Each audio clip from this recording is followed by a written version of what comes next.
क्या आपको किसी इंश्योरेंस कंपनी ने ऐसी पॉलिसी बेचने की कोशिश की है जिसकी आपको जरूरत ही ना हो? दरअसल बैंकिंग इंडस्ट्री में ऐसी पॉलिसी बेचने के मामले लगातार बढ़ रहे हैं और आरबीआई ने इसको लेकर चिंता जताई है। आरबीआई ने कहा है कि इस ट्रेंड की वजह से बैंकों का नाम खराब हो रहा है। इससे फाइनेंशियल इंक्लूजन के मकसद भी लगातार घट रहे हैं। ऐसी खबरें हैं कि आरबीआई मिस सेलिंग को रोकने के लिए नई गाइडलाइंस इशू कर सकती है। आरबीआई के deputy governor M Rajeshwar Rao ने हाल ही में इंश्योरेंस और वेल्थ मैनेजमेंट प्रोडक्ट्स की मिस सेलिंग के लिए बैंकों की आलोचना की है। अब सवाल यह है कि ये मामला आखिर कितना गंभीर है।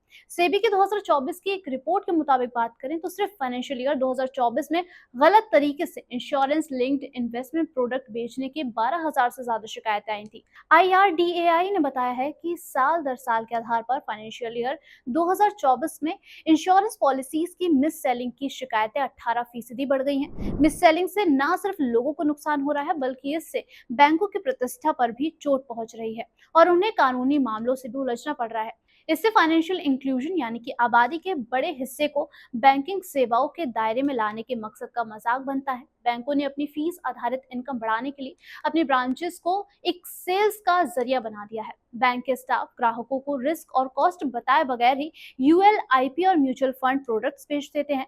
सेंटर फॉर फाइनेंशियल इंक्लूजन की 2024 की एक रिपोर्ट बताती है कि लोन देते वक्त बैंकों ने ग्रामीण इलाकों में 62% कस्टमर्स को अतिरिक्त प्रोडक्ट्स खरीदने के लिए दबाव बनाया है। इससे कई ग्राहकों को अपनी कमाई का एक बड़ा हिस्सा गंवाना पड़ता है, जिससे कुछ ग्राहकों की उम्मीदों को भी ठेस पहुंचती है तो कुछ बड़े वित्तीय संकट में भी फंस जाते हैं।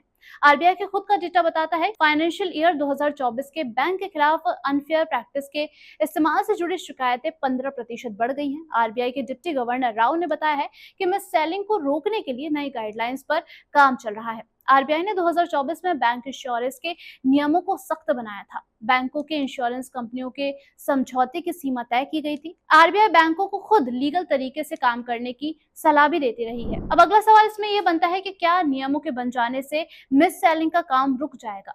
लेकिन देखा जाए तो ये इतना आसान नहीं है। मिस सेलिंग ने बैंकिंग इंडस्ट्री में गहरी जड़ें जमा ली हैं।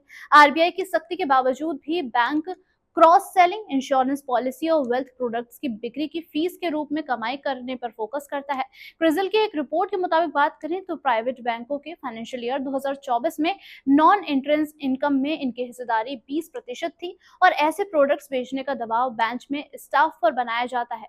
महाराष्ट्र में 2024 में एक मामला सामने आया था जिसमें एक किसान को आसान सेविंग प्लान की जगह रिस्की यूएल आईपी बेचा गया था। बाद में विरोध बढ़ने पर बैंक के प्रैक्टिसेस की जांच हुई थी। आरबीआई का कहना है कि जटिल प्रोडक्ट्स के बारे में ग्राहकों के लिए ऑडियो और विजुअल डिक्लेरेशन होना चाहिए, लेकिन असल समस्या बैंकिंग सेक्टर की सोच को लेकर है।